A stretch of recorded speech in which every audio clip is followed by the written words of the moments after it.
Good evening, everyone, and welcome to the Center for Spiritual Living. I'm Barbara Jean, and I am so delighted that you're here with us tonight.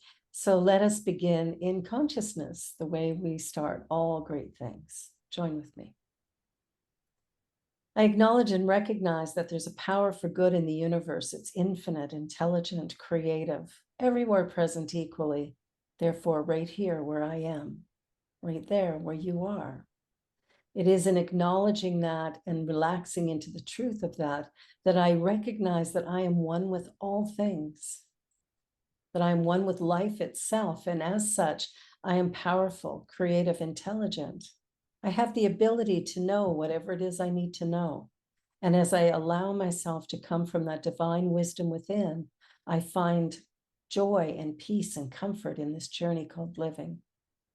So grateful for this time together, grateful for the opportunity for each of us to glean some kind of understanding of this path. I relax and I surrender, and I know that all is well, and I let that be my truth. So with a grateful, humble heart, I release these ideas into the law of mind action, knowing it is done. And so it is. Good evening, everyone. I'm Kathy, and our land acknowledgement is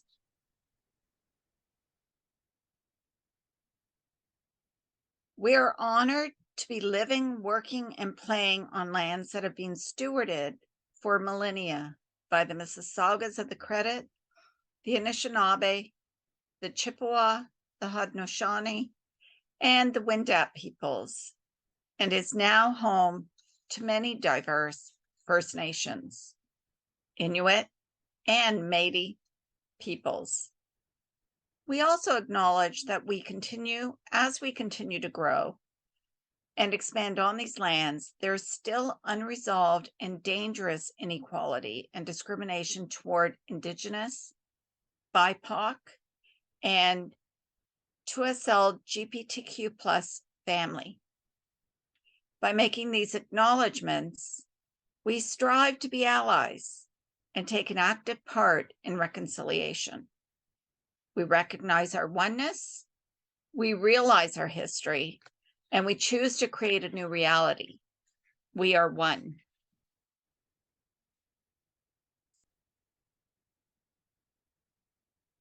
And our vision at CSL on the Lake is transforming the world through the emergence of the sacred, authentic self.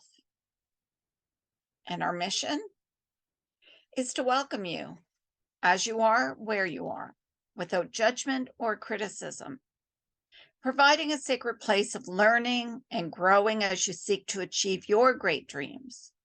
We accomplish this by offering Science of Mind classes, social events, inspiring workshops, thought-provoking services, and practitioner support. We honor the revelation of your emerging sacred, authentic self through our positive messaging and loving support. And now let us prepare for meditation with Rev B. All right. So let us join together just by taking a deep breath in, a collective breath. And if you're comfortable closing your eyes and just relax your body. Another deep breath in. And I invite you to focus your attention at the center of your chest, in behind the heart. And just feel this energy here of love. And visualize it as a soft pink light.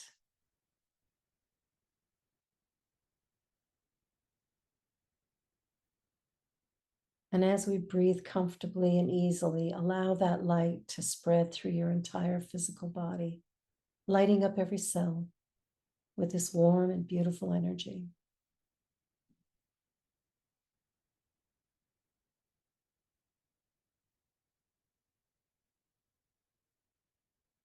Feel the body just be fully at peace, fully comfortable. as this light begins to move out from the body, encompassing the room that you're in, filling this space with warmth, with a peaceful, calm energy.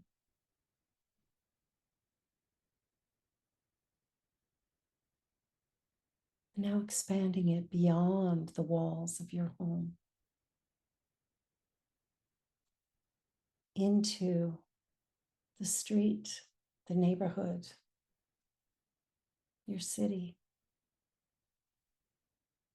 Imagine this beautiful, peaceful, calming energy, this energy of love and oneness, filling your city with a sense of hope and comfort, peace and well-being.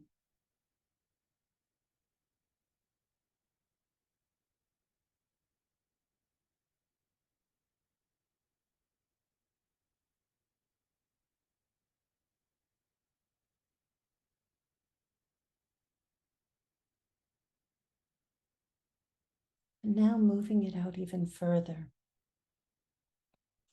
allow that energy to go beyond the city that you live in. Let it spread out throughout this country, throughout North America, touching every heart, every mind, enlivening the idea of oneness.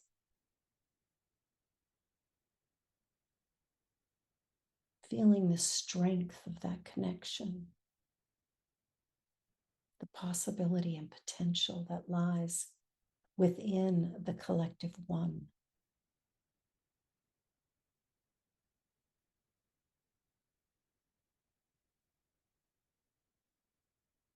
And now expanding that light even further, encompassing the entire world, all life, all space.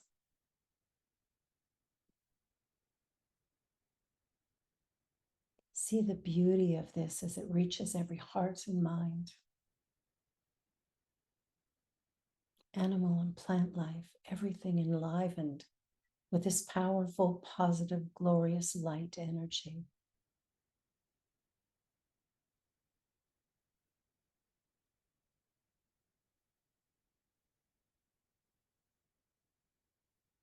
And moving it out beyond the planet Earth, reaching out into the cosmos, out filling the universe, the galaxy, galaxies, everything filled with this beautiful light.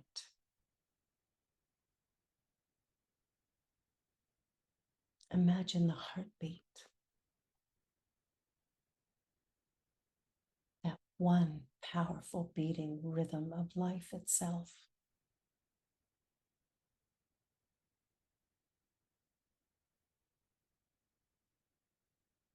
Feel the comfort and peace this causes within your body and your mind.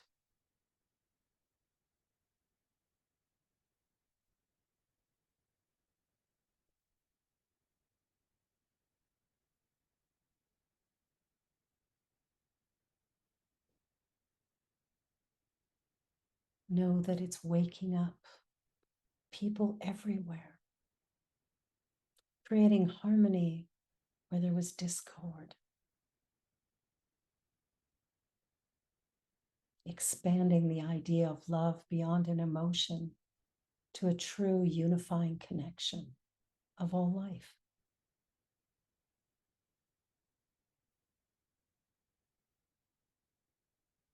And now slowly bringing that light back into your heart space, back into where you are at this moment, and bringing with it this feeling of peace and love and oneness. And taking a deep breath in and feeling your body coming fully to life again. Feeling your mind ready. Feeling a vital, vibrant energy as we stand together. Let us let this music move us into a new way of being. Yes. Well, the talk today is divided, we fall. So stand together is the perfect mantra. And I love that one dream, one voice, one heart, one world. I think we sometimes forget that that's the reality, that there is an infinite intelligence that has created this, all of this, whatever all this is, and that we are all some part of it. We live, move, and have our being in it, not separate from. And as a result, we are all connected. We have our individualized expression, but we are all connected. So tonight I want to talk about the ways in which we can come together rather than dividing, because in division we create all of the challenges, the split, that idea of somehow them and us, the othering, and we want to shift that and come together with a sense of possibility and opportunity and the love and the joy and the peace that comes when we actually see one another for who we really are. This month in Science Mind magazine, there was an article that was written by Dr. Michelle Madrano, and it was titled Divided We Fall. So this is where I got the idea for this. And she said, the one addiction humans share may be duality. We often present to what appears to be the other people, other ideas, other beliefs. The more we become focused on duality, the more distant we may feel from solutions, other people, and of course, source. So I think when we think about the things that divide and the things that come together, and all of it begins in mind. It's how we think about another person, the way they dress, the way they look, the way they talk, the way they act, the things they do that we like, the things they do we don't like. And so we focus on all of these other ways of being. And as a result, it causes us to create division, which of course is how we're going to fail. President Jimmy Carter said, the bond of our common humanity is stronger than the divisiveness of our fears and prejudices. I love that. And Ernest Holmes in The Science Mind wrote, a philosophy of unity permits many mentalities, but only one mind, innumerable individualized points in the creative consciousness of an absolute, which always remains one undivided and indivisible unity. So the energy of the universe cannot be divided, although even, as we look at each other, it looks like we're separate beings, we're in different cities, we're at different points in space, so obviously we are separate. But that actually is not the truth. The truth is that we are, in fact, all one, we are all connected. And the way that we connect mostly is through communication, verbal and nonverbal. Yeah. And sometimes our communication is a little, could use a little work. And we might not say anything. You ever notice you're saying something to somebody and all of a sudden they roll their eyes or they kind of clear their throat, kind of look off in another direction. It's like they're hearing you and they're judging what you're saying as you're saying it, or they're judging you because the way you do it, the way you say it, the way you communicate kind of doesn't really fit with their model of what's good and what's right and what's perfect. And we all do it. We all do it. Somebody cuts us off in traffic and we might roll our eyes or maybe wave. We might do a series of things. Or, we're chatting with a family member that we have a little energy with, and we might find them very irritating. And before they even open their mouth, we might be judging what's going to come and how we're going to deal with it. So instead of maybe listening to what they're saying and what they're doing and what's really going on, we're busy formulating responses. So I want to talk to you a little bit about how we communicate. It's the most remarkable thing that we do. And we can do it with such love and such compassion and kindness if we would choose to do sort of a simple thing, we have 2 ears, one mouth, listen twice as much as we speak would be a good start, but even to the thinking point. And when we look at especially challenging conversations, when we look at those challenging conversations, how can we come to it with a place of, I want to understand you rather than I want to be better than you or I want to be right. So we begin to reframe how we connect with one another. And as we're going into anything that's challenging, of course, we can use the tools of affirmation. We can use tools of doing prayer or spiritual mind treatment. And as we're doing those things, we prepare our mind in advance to be more receptive, loving, compassionate, kind, to actually open up to having conversation that's stimulating and rewarding. And whether we agree or disagree, we can hear one another and create respectful space for each one of us to be. In the article that I was reading earlier, she says, well, we can discern that we agree or disagree with certain viewpoints in many realms of living. How we are with that is vital to powerful living. We hear people speaking about the loss of communication skills, the kind of communication that enables us to embrace the idea that we all see things differently and yet can find common ground. Communication is about respectfully sharing ideas, concepts, and seeks to retain the dignity of our fellow humans. So it really does mean that we need to come to every conversation, every experience with family, friends, neighbors, whoever, with an openness, right? Come from that place of realizing that we're all spiritual beings and we're having this human experience. And our human experience is just part of who we are. A small part, truly, but it's the part that creates the challenges for us. Because as spiritual beings, we are infinite. We already know who we are. We are born with this unique intelligence and ability to know. And yet we've been put into this framework that is kind of a little bit restrictive, and it feels finite and like I can't get beyond it. But if I can change my thinking about that and realize that my humanity is absolutely one with my spirituality, we start to see the two make me whole. When I can come to that understanding. And when we look at little babies haven't even yet comprehended the fact that they are separate from their moms or separate from anything. They haven't acknowledged the form yet. They're still kind of like spirit in flight, kind of hovering in this human existence, trying to figure it all out. And in time, begin to conform, right? We begin to create these masks and we conform and we start living instead from that internal power and grace. We begin to live from a place of the reflection, the illusion, the thing in front of us that we think has all the power. And we begin to forget who we really are. So the journey that we're on is really about remembering and then coming to each moment in a way of wholeness. So the practice that we do daily is so important.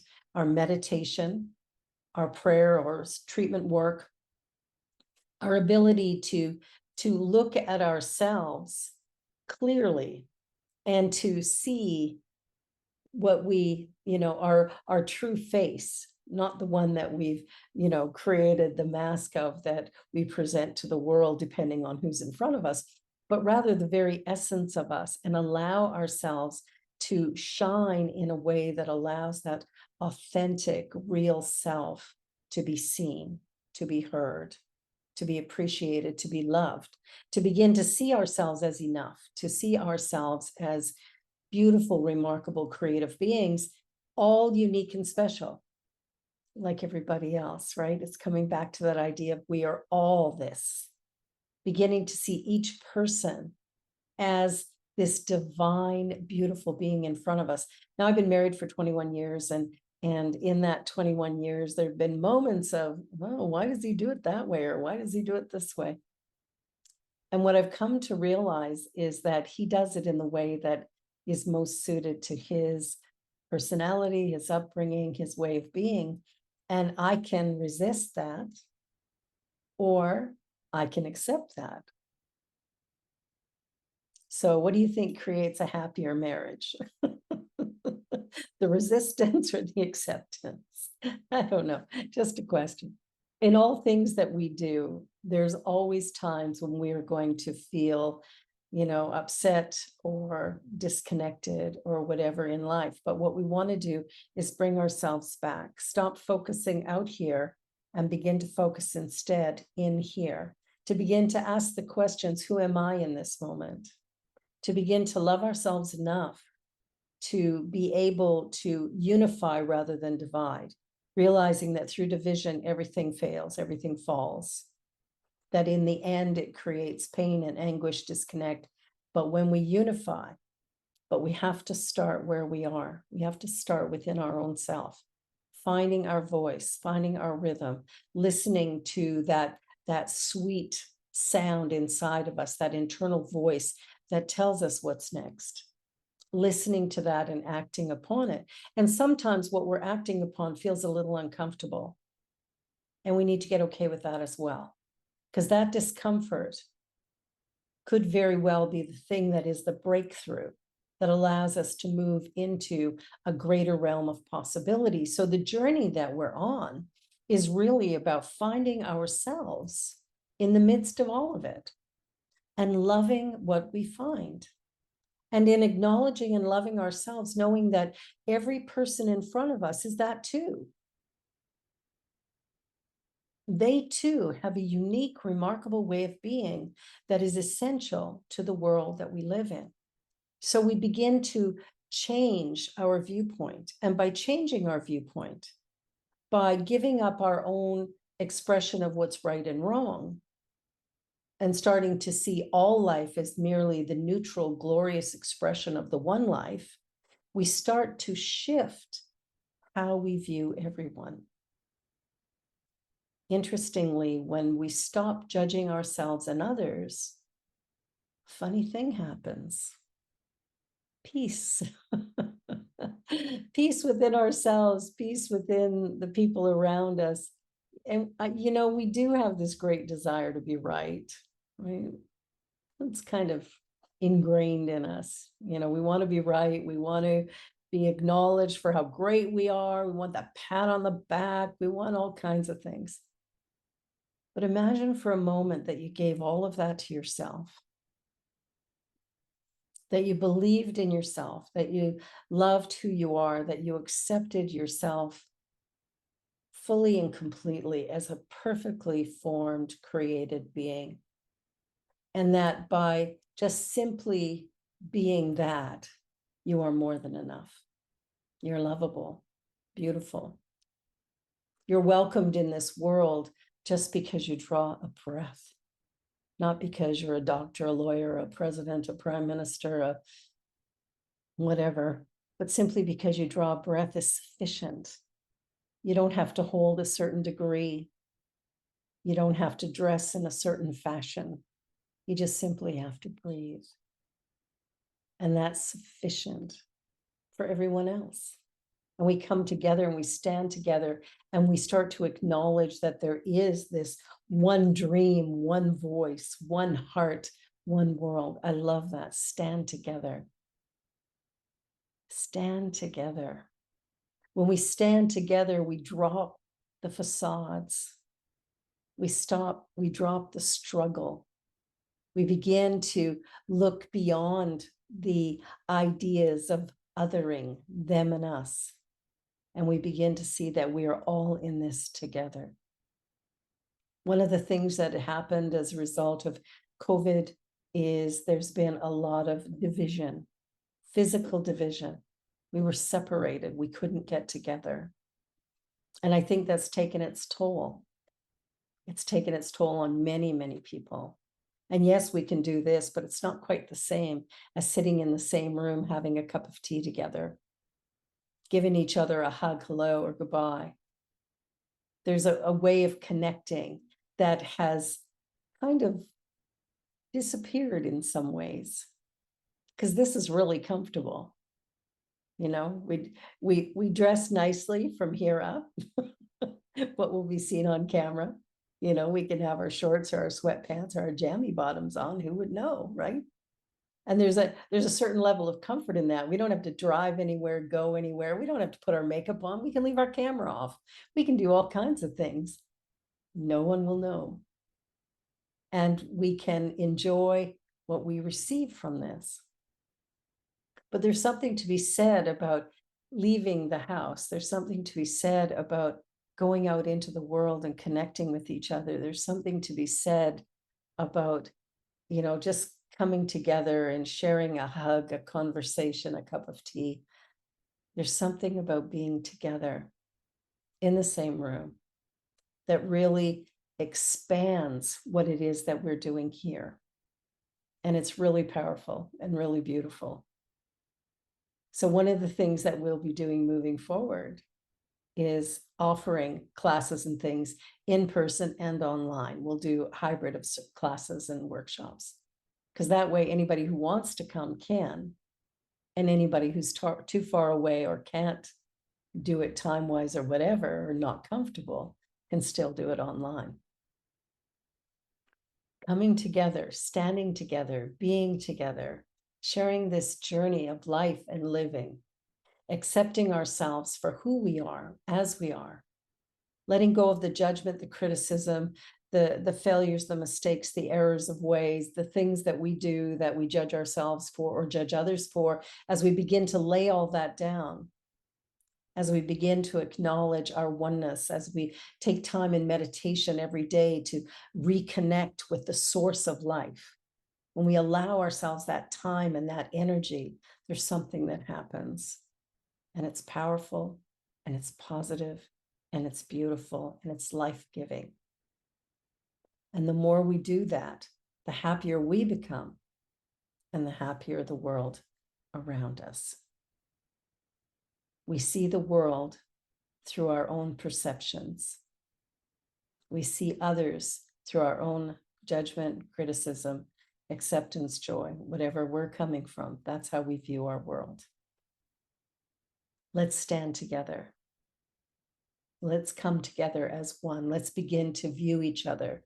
And when we notice a judgment, a criticism of ourselves or others, let's just take a pause, take a breath, and go, what if this person in front of me was a divine being sharing their divine truth, and I was able to receive it? What a blessing.